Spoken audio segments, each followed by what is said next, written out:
খুলনা মহানগরীর ৩১ নম্বর ওয়ার্ডের সালাউদ্দিন ইউসুফ মাধ্যমিক বিদ্যালয়ের মাঠে খুলনা মহানগর যুবদলের সাবেক যুগ্ম সাধারণ সম্পাদক নাজমুল হাসান নাসিম ভাইয়ের পক্ষ থেকে খুলনা ৩১ নম্বর ওয়ার্ডের অসহায় গরিবদের মাঝে ঈদ সামগ্রী বিতরণ করা হয়েছে।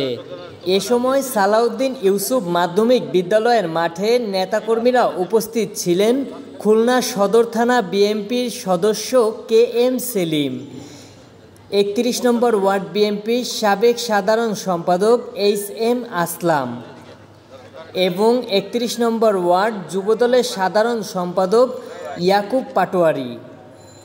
আরও উপস্থিত ছিলেন একতা যুব সংঘের সাধারণ সম্পাদক মোহাম্মদ মিলন মোল্লা, ছাত্রদল নেতা মাহফুজ আহমেদ ও মোহাম্মদ বেল্লাল হোসেন এবং হেলাল আহমেদ প্রমুখ।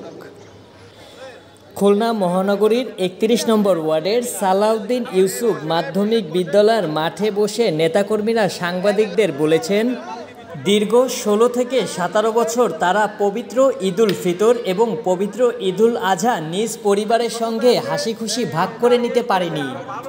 অনেক ক্ষেত্রে দেখা যায় বিভিন্ন প্রকারের মামলা, হামলা, গুম, নির্যাতনের শিকার হতে হয়েছেন ৩১ নম্বর ওয়ার্ডের নেতাকর্মীদের।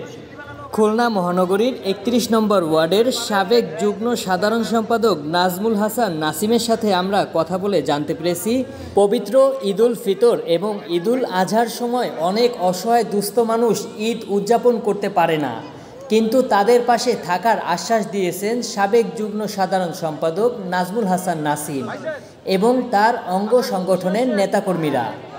গরিব, দুস্থ, অসহায় এবং সকল পরিবারের প্রতি ঈদের শুভেচ্ছা জানিয়েছে সাবেক যুগ্ম সাধারণ সম্পাদক নাজমুল হাসান নাসিম। আপনাদেরকে জানাই ঈদ মুবারক, সবাইকে ঈদের শুভেচ্ছা। তানভীর ইসলাম, 64 নিউজ টিভি বাংলাদেশ, খুলনা।